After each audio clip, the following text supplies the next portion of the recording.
My name is Emma, and I once believed that silence meant peace, but now I know silence can scream louder than any sound in the world. I live in a small apartment in Chicago where the nights feel longer than they should and the walls seem to breathe. With secrets, I try to look happy. I smile for the neighbors. I wave at the children in the hallway. I even laugh when my husband. Leo cracks his harmless little jokes, but inside me there is a storm that never stops. I wake up every morning beside a man who loves me more than anyone ever could, yet I feel like a stranger trapped inside someone else's life. There are moments when I watch Leo sleeping, his face calm, his breath slow, and I wonder how I ended up here. He is gentle, patient, kind. He brings me flowers every Friday as if they can fix something he does not even know is broken. He believes in love, the kind of love that waits, the kind that forgives, the kind that survives. But what if love is not something that grows? What if love is something that either burns inside you or never does? I keep asking myself that every night when I stare at the ceiling and pretend to be okay. Sometimes I think back to the day I said yes to Leo, the first remember, the soft music, the trembling in his hands, the way his eyes searched mine for an answer, and I said yes, not because I loved him, but because I was tired of waiting for someone who had already forgotten me, tired of being alone, tired of the ache that never stopped. I thought maybe love would come later, maybe I could build it like a house, brick by brick, but you cannot build love on regret. It crumbles no matter how hard you try. One year has passed since our wedding, and every day feels like acting in a play I never auditioned. For I wear a smile like a costume, I say the right lines, I nod. I laugh, I kiss his forehead when he leaves for work, but when the door closes, I breathe differently, like the air finally belongs to me again. I hate myself for it. Leo does not deserve this. He deserves someone who lights up when he walks in, someone who sees him as home, not as a prison made of kindness. People say love will grow with time, but what if time only makes the truth louder? I do not hate Leo, but I do not love him either. And that is a kind of cruelty I cannot escape. Sometimes I stand by the window at night and ask the sky, why did I say yes? Why did I believe love would appear just because I wanted it to now? I'm stuck between guilt and emptiness, living beside a man who gives me everything while I have nothing left to give, and yet deep inside, I know something has to change because pretending forever is not living. It is slowly dying with your eyes open. The morning after that sleepless night, I woke up. Before the alarm, the sky outside was still gray, the kind of gray that hides the sun behind a curtain of quiet. I turned my head and saw Leo still asleep, his hand resting near mine, his face calm, peaceful. I watched him for a moment and felt a strange heaviness inside my chest. He looked so pure, so trusting, and I felt like a thief stealing warmth from someone who did not know it was gone. I slowly got up, walked to the kitchen, and made coffee. The sound of the kettle was the only sound in the house. The smell filled the air, but it brought no comfort. As I poured the coffee into 2 mugs, I saw the small note he had left beside the sugar jar. It said, "Good morning, sunshine," with a little heart drawn next to it. I stared at the note for a long time and felt my throat tighten. He always left small notes everywhere, in my books, my purse, even in my coat pocket. Sometimes they said, "I love you." Sometimes they just said, "Smile today."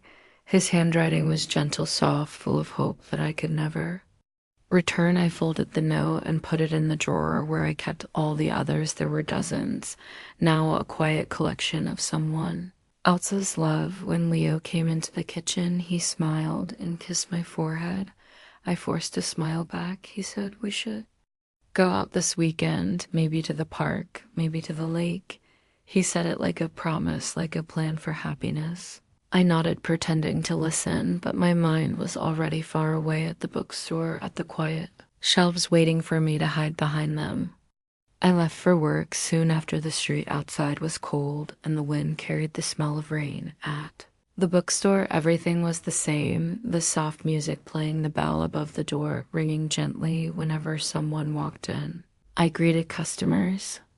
Arranged books smiled when they smiled, but inside I was somewhere else. I kept thinking of how easy it was to pretend to be okay. How simple it was to hide behind polite words when the heart was screaming. I wondered how many people walking through those aisles were pretending too. Maybe we were all just stories wearing faces. During lunch, I sat alone near the window, eating a sandwich. I could barely taste. I looked at the people passing outside, the couples walking hand in hand, the laughter.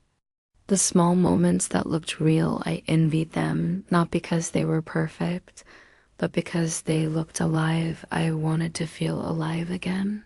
I wanted to remember what it felt like to wake up and not feel this emptiness. That evening, Leo was waiting. For me at home, he had cooked dinner again. The smell of garlic and butter filled the room. He said I looked tired. He pulled out a chair for me and said, "Sit, relax. I'll serve you." He was always gentle, always caring, and that made it worse because kindness from someone you cannot love feels heavier than anger. It makes you feel smaller, broken, guilty. I thanked him and ate quietly, pretending again, pretending that this was what I wanted, pretending that everything was. Fine, after dinner, Leo showed me a travel brochure. He said maybe we could take a trip somewhere warm. He wanted to plan for the future. I could not even plan for the next morning. I smiled and said maybe. Leo smiled back and started talking about beaches and sunlight and laughter. And I listened with my face, but not my heart. Later that night, when he fell asleep, I sat by the window and watched the city lights. I wanted to cry, but the tears would not come. Sometimes pain becomes too familiar to release. It just sits inside. You like a guest that never leaves. Days pass like that, one after another, slow and heavy. I tried to convince myself to be grateful. I had food, I had safety. I had a man who loved me. What right did I have to complain? But gratitude without joy feels like wearing a beautiful dress while drowning beneath it. People saw my smile, but not the water rising around me. One Sunday afternoon, Leo suggested we visit my mother. He said maybe spending time with family would make me happier. I didn't want to go, but I agreed. My mother's house was warm and smelled like cinnamon. She hugged me tightly and said, "You look thinner. Are you eating well?" I nodded and said yes. She smiled at Leo and said, "You're lucky, Emma. He's such a good man. I know, Mama." I said. She looked at me for a long time, like she was trying to see something behind my eyes, and finally said quietly, "Love takes work, my dear. Be patient on the way home." I stared out the car window. The city lights blurred by. I wanted to tell Leo the truth right then, to say everything that was buried inside me, but the words stayed stuck somewhere between my chest and my throat. I kept imagining his face the moment I said it, and I couldn't do it. When we reached home, he said softly, "I'm glad we went today. Your mother always makes me feel like family." I nodded and went straight to the shower. Under the warm water, I closed my eyes and tried to breathe. I thought about my life before Leo, the bookstore, the late nights with friends, the sound of laughter, the heartbreak that started all. I thought about Alex, the man who left me without looking back. I remembered the day I met Leo, how he held me when I cried, how he told me I deserved better. He saved me when I was lost, but I married him before I was ready, before my heart healed. Now I was hurting both of us. That night I dreamed of water. I was standing in a lake, calm and clear, but slowly it started to rise, covering my feet, my legs, my chest. I tried to breathe, but the water reached my throat. I woke up, gasping, my hands, cold sweat on my forehead. Leo stirred beside me and whispered, "Are you okay?" I nodded, but couldn't speak. He wrapped his arm around me and said, "It's just a dream. Go back to sleep." I closed my eyes again, but I couldn't rest because I knew it wasn't just a dream. It was my life drowning me slowly. The next morning, I decided to talk to my friend Nina. She was the only one I could be honest with at the cafe. She listened quietly as I spoke. She didn't judge. She didn't interrupt. She just looked at me and said, "Emma, you can't keep living this way. You'll break inside." I told her I know, but I'm scared. What if leaving makes me the bad one? She said the truth doesn't make you bad, it makes You human, when I went home that evening, I found Leo waiting with 2 movie tickets. He said, "Let's go out tonight. I want to see you smile again." I said, "Okay," and forced a small laugh, but inside I felt hollow at the theater I sat beside him, surrounded by laughter and light, but everything felt distant, like I was watching life through glass. He held my hand and whispered, "This is nice, isn't it?" I nodded and said yes, but my heart said no. When we came back home, he looked at me with those gentle eyes and said, "Emma, I love you. I always will." I felt my throat burn. I wanted to say I'm sorry, but the words refused to come instead. I just said I know and walked to the balcony. The night air was cold. The city lights flickered below, and I stood there thinking about how love can feel like warmth to one person and like chains to another. I didn't know what would happen next, but deep inside, I knew something had to change because pretending forever was not living, and every sunrise felt heavier than the last. The days after that night felt like walking through fog. Everything around me looked the same, but nothing felt real. I went to work, smiled at customers, listened to their stories about books and love, but every word made me feel more hollow. I watched couples choosing books together, their fingers brushing their laughter, echoing softly between the shelves. I used to think love was like those moments full of light, full of warmth. Now, I knew love could also be a quiet ache, a slow fading echo you can never catch again at home. Leo tried harder than ever. He cooked my favorite meals. He brought flowers. He even planned small surprises, but none of it could reach the emptiness inside me. Every gesture of love felt like a reminder of how little I had to give back. One evening, I came home and found the apartment filled with candlelight, soft music playing. Leo stood in the kitchen wearing the blue shirt I once said I liked. He smiled and said, "I felt we could have a special dinner, just you and me." I tried to smile, but it felt forced. He served the food, poured the wine, told me stories about his day. I nodded, laughed when I had to, but the laughter didn't belong to me. After dinner, Leo took my hand and said, "Emma, tell me what you're thinking. You've been distant lately. Is something wrong?" I looked at his eyes full of hope and fear, and I felt the world blur for a moment. I wanted to tell him everything. I wanted to say, "I don't love you." I never did, but the words froze on my tongue. Instead, I said, "I'm just tired from work." He nodded and smiled, trying to believe me. That smile hurt more than any argument could later. That night, I sat in bed, writing in my journal. I wrote, "I am losing myself one small lie at a time." I wrote, "Leo deserves someone who looks at him with love, not guilt." I closed the journal and placed it under my pillow. The room felt heavy, the air thick. I turned off the light and lay in silence, counting the seconds until sleep found me. The next morning, Leo woke me with coffee and said, "Let's go somewhere this weekend, maybe a small trip just to breathe." I didn't want to go, but his eyes were pleading, so I agreed. We drove to Lake Geneva. The road was quiet, lined with trees, swaying gently in the wind. Leo hummed softly to the music playing on the radio. I looked out the window and wondered if he knew that silence had become my only language. The lake, the air was fresh and cold. The water shimmered under the afternoon sun. Leo took pictures, laughed, tried to make me smile, but my heart stayed still. We sat on a bench watching the waves. He said, "This place is beautiful, right?" I nodded. "Yes, it's beautiful." He looked at me and said, "You were too." And I felt my stomach twist. I wanted to believe. And I wanted to feel something, anything, but there was only emptiness. That evening, Leo gave me a small box. He said, "Open it." I did and found a silver necklace with a tiny heart inside it. He said, "This is my heart, Emma. Keep it close." I stared at it for a long time, then smiled weakly and whispered thank you. When he went to sleep that night, I sat on the floor near the bed, staring at the necklace. The moonlight slipping through the curtains, I thought about how love should feel and realized it had never felt like this, not for me, not for him. When we came back to Chicago, everything felt heavier than before. Leo started talking about the future again. He said, "Maybe we should think about having a baby." His voice was hopeful, soft. I froze. I couldn't breathed for a second. I said quietly, I'm not ready. He smiled gently and said, that's okay. Well, wait, but I could see the disappointment hiding in his eyes that broke me. That night, I wrote another letter to myself. It said, Emma, stop waiting for your heart to change. It won't, and it's not your fault. Love cannot be forced. The next morning, I folded the letter and hid it in the back of my drawer.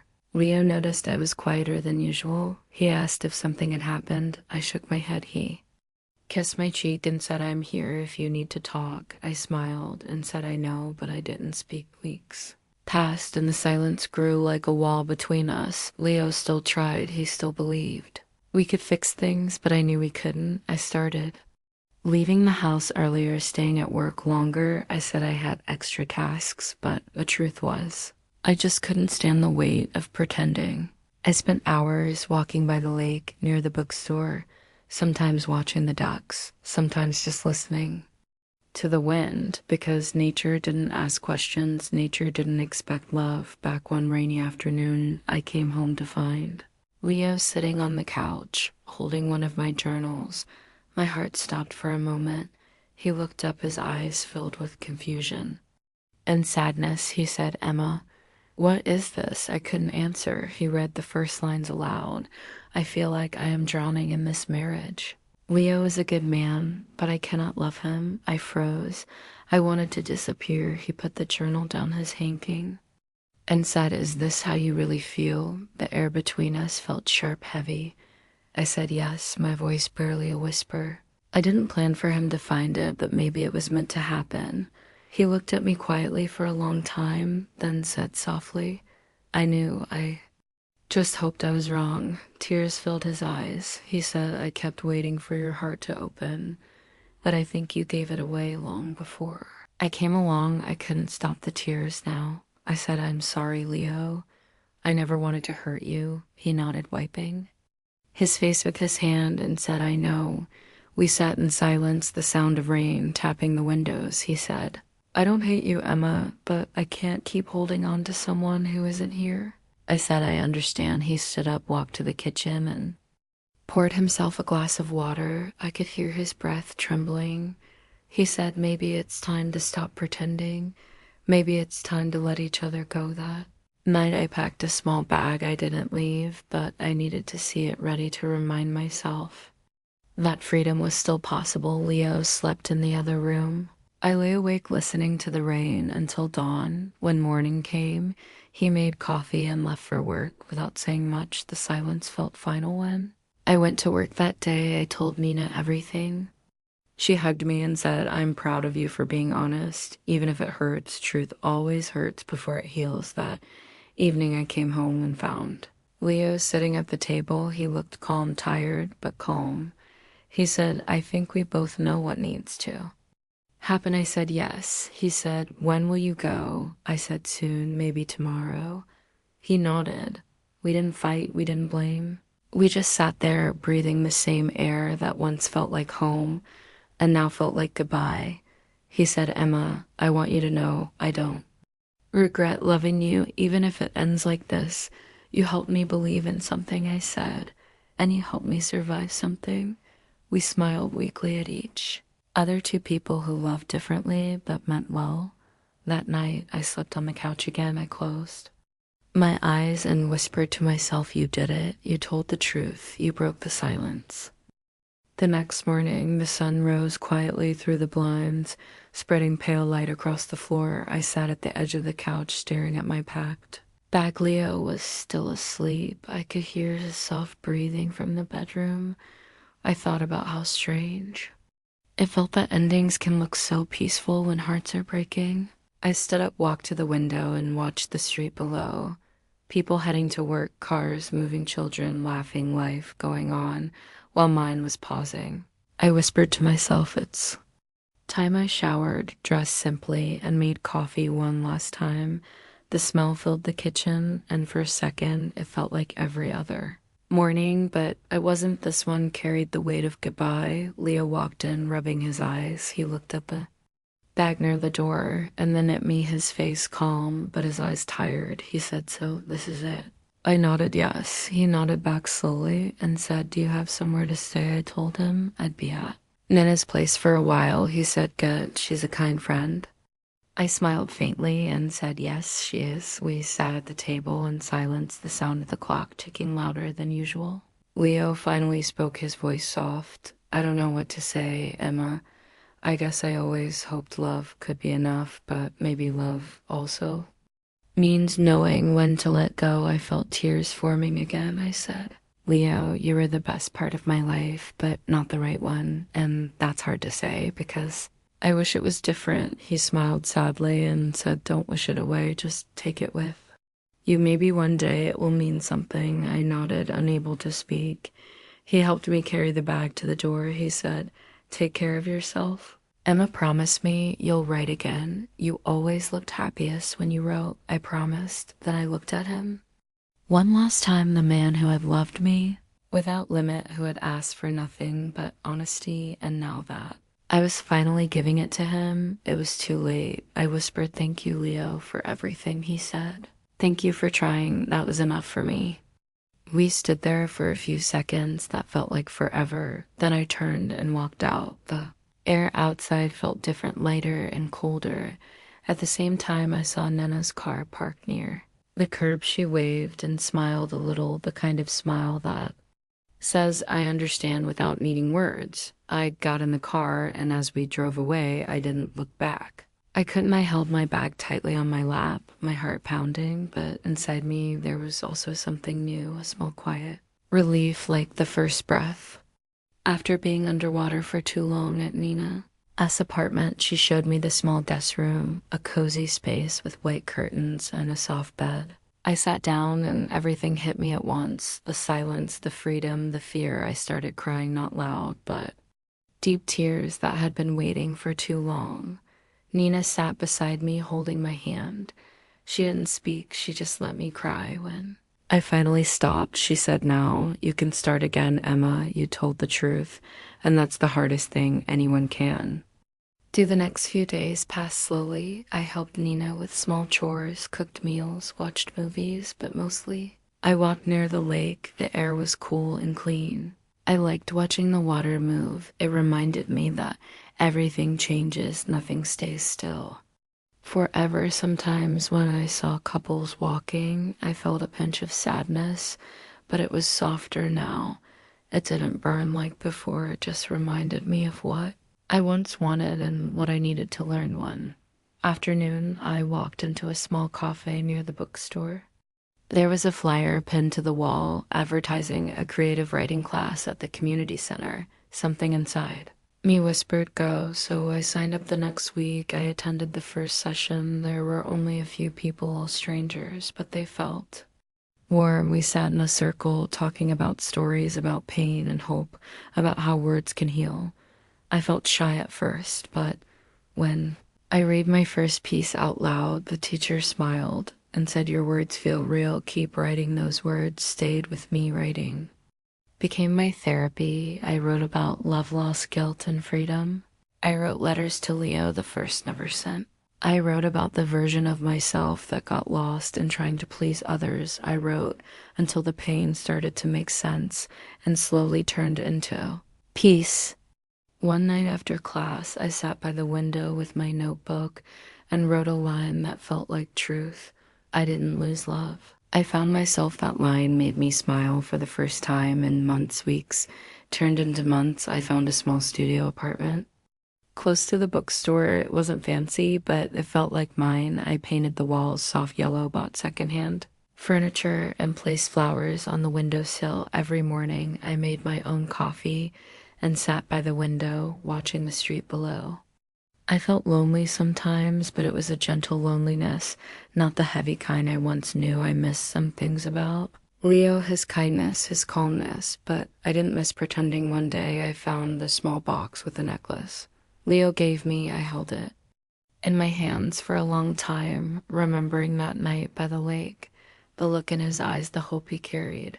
I didn't cry this time. Instead, I smiled softly and whispered, "Thank you for loving me." Even when I couldn't love back, I placed the necklace in a small envelope and wrote a note, "Thank you for your kindness. I couldn't wear it, but I'll never forget it." I gave it to Nina to return to him. She nodded and said he'll understand. A few weeks later, I received a message from Leo. It was short and gentle. He said, "Hi, Emma. I just wanted to say I hope you're doing well. I joined a cooking class. It helps me stay busy. No pressure to reply. Just wanted you to know I'm okay." I read the message 3 times, then replied, "Hi, Leo. Thank you for your message. I'm happy you're doing well. I've joined a writing class. It helps me too. Wishing you peace and happiness." I didn't hear from him again, but I didn't need to. It felt like closure, soft, kind, and real. As seasons changed, I changed. Too, I started laughing again at small things, at silly jokes, at the smell of rain. I made new friends at the writing group, and sometimes we shared our stories together. One evening, I looked in the mirror and saw a different woman. Her eyes still carried sadness, but also strength. She was no longer trapped. She was learning to live. I whispered to my reflection, "It's not a perfect story, but it's mine. I am not ashamed of my mistakes. They taught me truth. Never marry for the wrong reason. Never silence your heart, because silence can destroy you from the inside." And if someone out there is listening, feeling lost like I want you to know it's okay to start over. It's okay to let go, and it's okay to choose peace over pretending life goes on. And maybe one day love will find me again, maybe not. But I know this time I'll meet it with an honest heart, and that makes all the difference.